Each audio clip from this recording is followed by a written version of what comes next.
Okay, back by popular demand are some positions from the Chicago Chouette.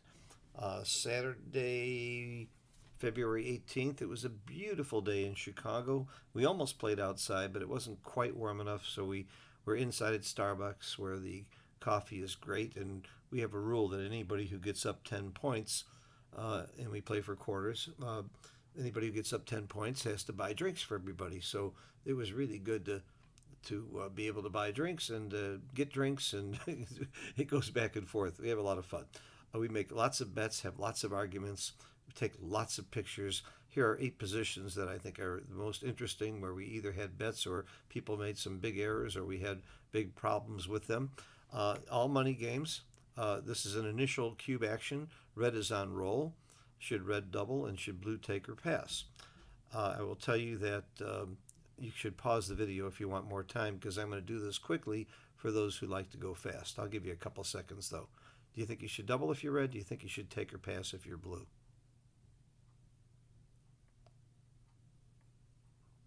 Okay, somebody did double this and somebody did pass, and it's not a double.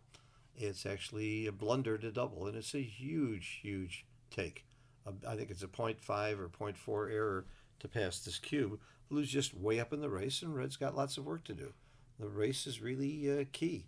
Now, if you're back on the 3 point and your board is crashed, it's another story. Let's take a look at what happens if you only have a 3 point board and you have a killer race and you're on the 3 point. This is a pretty good reference, even with the openings here. This is much worse for blue. He's going to have to break. He's going to have to leave shots. Big, big pass. Give him a 4 point board, and my reference tells me that this is still a take. Let's see if I'm right.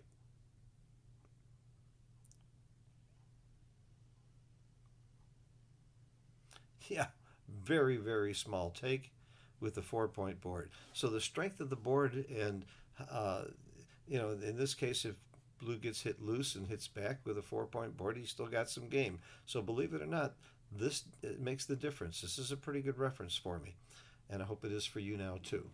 Okay, let's go to the next one. Give yourself 1,000 points if you got no double take, and you can take those points to the bank.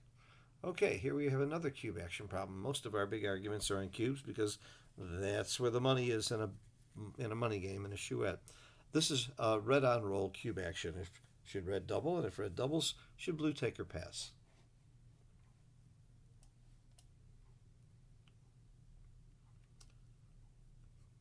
Okay, if you use Woolsey's law, which is what we really preach at the Backgammon Learning Center, I always start with Woolsey's law. If you're blue, are you sure you're taking or not?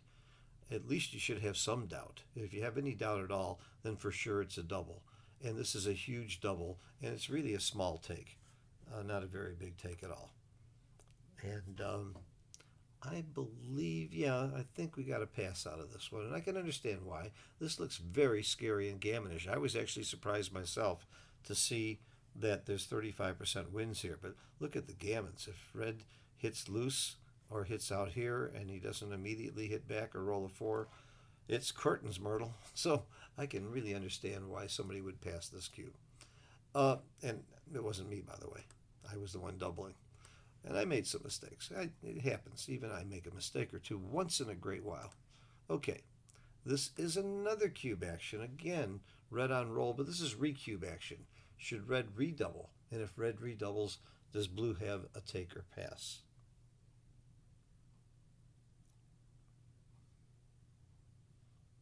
Okay, by the way, I think we had 8 players throughout the day today.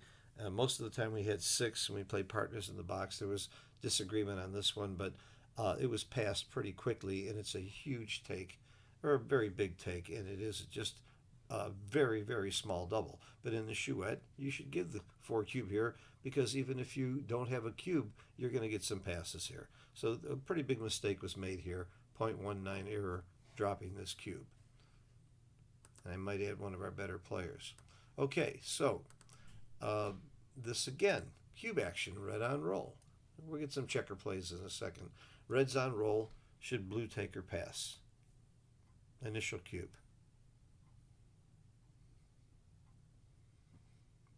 Okay, I was really surprised. This is a pass.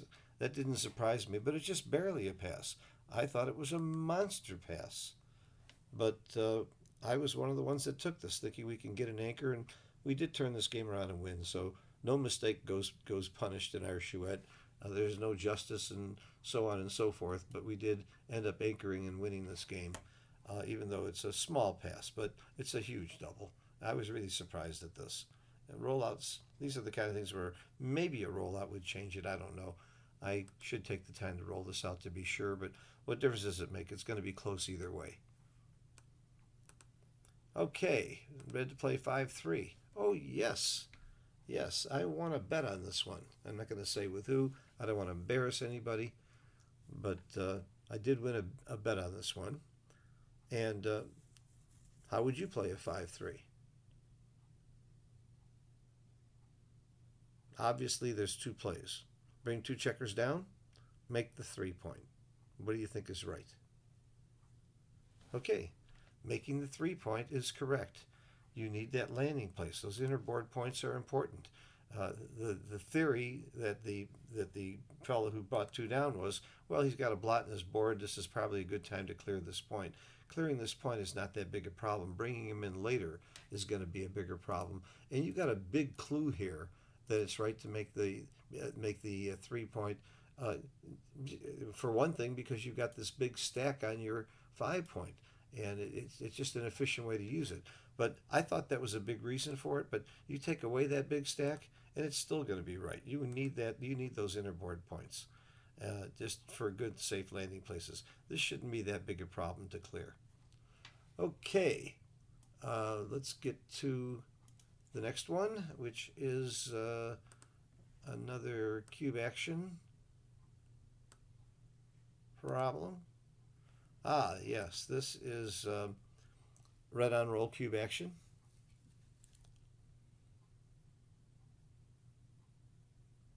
Should red double? If red double, should blue take or pass? Well, this is a pass, but it was mistakenly taken. There just isn't that much game here. Of course, I doubled this and immediately rolled a 3-2, which helped a lot, but it was a blunder to take it, a .9 blunder. It's easy to see how somebody might take this cube, being up 36 pips in the race, and red has to bring these checkers around. If blue comes in anytime soon with a 3, or he's got some game here, but it's a big pass. He's just asking for too much on this one. Here's one of my favorite ones of the day. This is cube action, initial cube, red on roll. Should red double? If red double, should blue take or pass?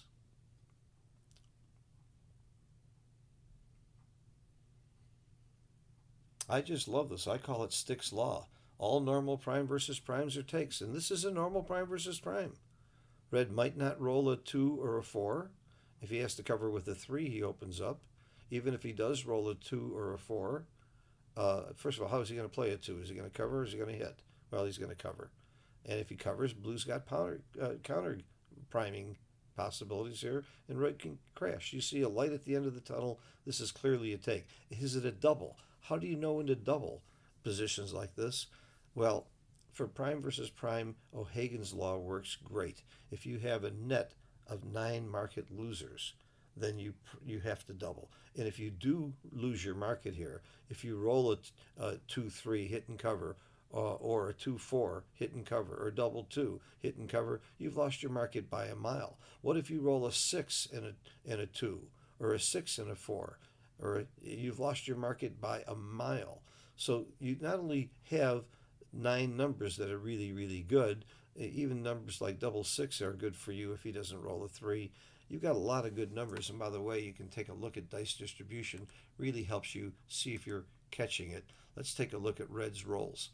Red has 1, 2, 3, 4, 5, 6, 7, 8, 9 great rolls. These rolls that are almost great are way up there, and other rolls are okay, and he's still a favorite. He only has one really, really bad crushing roll, what we call an anti-joker or anti-market loser. Double 5s is the only horror roll, horror shake for red. Double fours even plays okay. It isn't terrible. It makes him an underdog, but not by much. 5-4 makes him a small underdog. Everything else, he's still a favorite, and he's got a bunch of great rolls. So that's the reason it's a double, and it is, of course, a big take.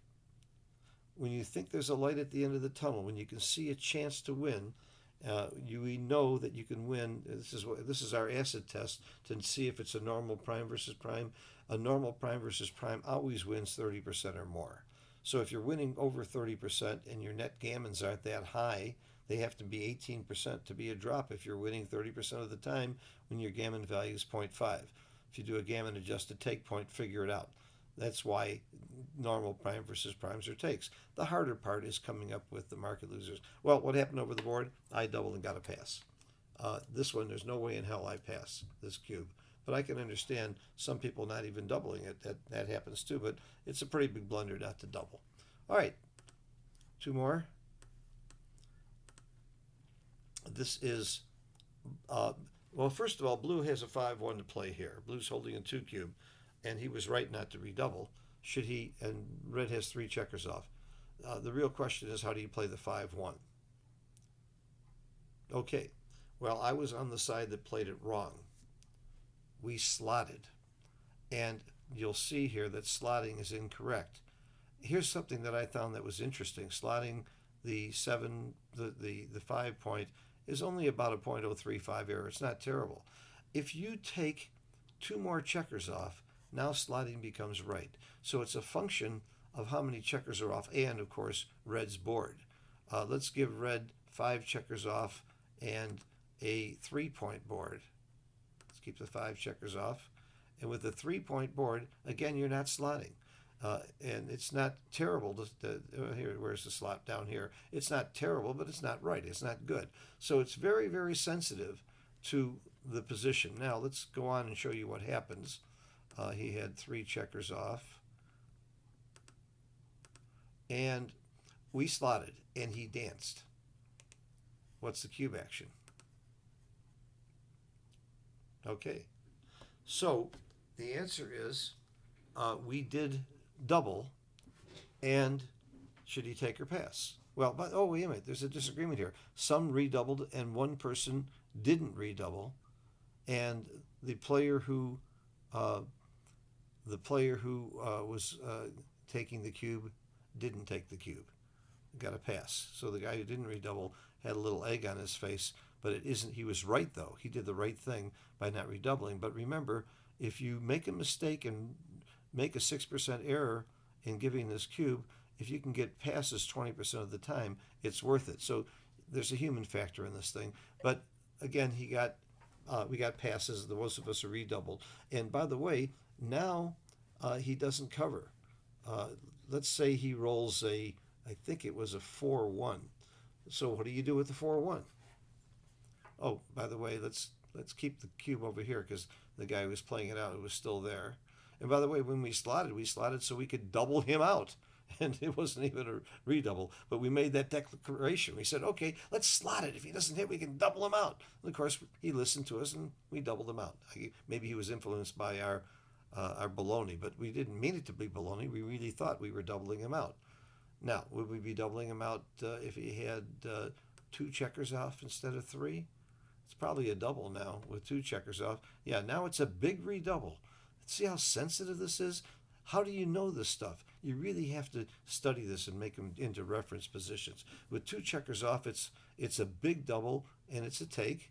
And with 3 checkers off, it's not even a redouble. Look at the difference of that 3rd checker. You got to know this stuff. Okay, let's give blue a 4-1. Do you lift or not? The answer is you don't lift.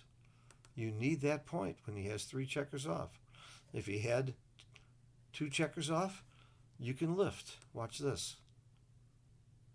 Oh, I would have lifted. Where was it? Where's 6-5? I would have made a 2% error and lifted. I guess it's 1 checker off. We have to get down to 1 checker before it's right to lift. Yeah, it is. Now it's huge. So 1 checker off, it's hugely right to lift. 2 checkers off, it's a little right to lift. 3 checkers off, you don't lift. You need that point. Very good lesson. Okay, and now the last one. This is another cube action, red on roll cube action. And somebody made a mistake here. Okay, what do you think? Is it a redouble? Is it a take? I'm sorry, not a redouble. It's an initial double. Is it an initial double? Is it a take? All right. We redoubled and got passes, and this is a take. And I'm not surprised that somebody passed this. I wasn't sure it was a take over the board. I might well have made that same mistake. Red looks a lot stronger to me than blue. I don't see that much game for blue, but I was wrong, and so was the person who dropped it. Thank goodness I wasn't the one being doubled here. I was the doubler, not the double E. But it's a 0.149 error to pass this cube because blue's just got enough game here. Red might well leave a shot here. Blue might have counterplay. Blue's got some skipping numbers, and there are some immediate bad numbers for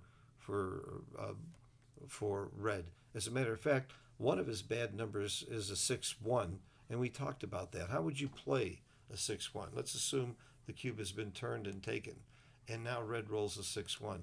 Part of understanding cube action is you really have to know how it's going to play out. All right. Do you come around the corner and leave him a 6 while he's got this blot and clear this? Do you slot the 3-point? Do you hit him off of your ace point? Well, the consensus of the people that I talked to hit him off the ace point, and that's the wrong play. You do slot the 3-point here. You still try and play a priming game. You keep your prime, you keep this anchor, and you slot the 3-point, and of course slide 8-7 to give yourself maximum builders. Hitting off the 1-point, I can see that. That's sexy. If he doesn't roll a 1, you get him out of your hair, and if he does roll a 1, it better be a 1-2 or a double 1. But it's fairly close to make, that's pretty much the same play. So the third best play is coming around the corner. Hitting off the ace point is way down here. By the way, I always plus to look at apples and apples, and that's my best, other than doing a rollout, that's my best reading, the best way you can read extreme gammon. So it's even worse. It's a 10% error to hit loose. Okay, I hope you enjoyed this. I hope you did well on the quiz. Any comments, questions, email me at pjsimborg@gmail.com. I'm very happy to say that I'm doing many, many more new videos as I had before for the USBGF.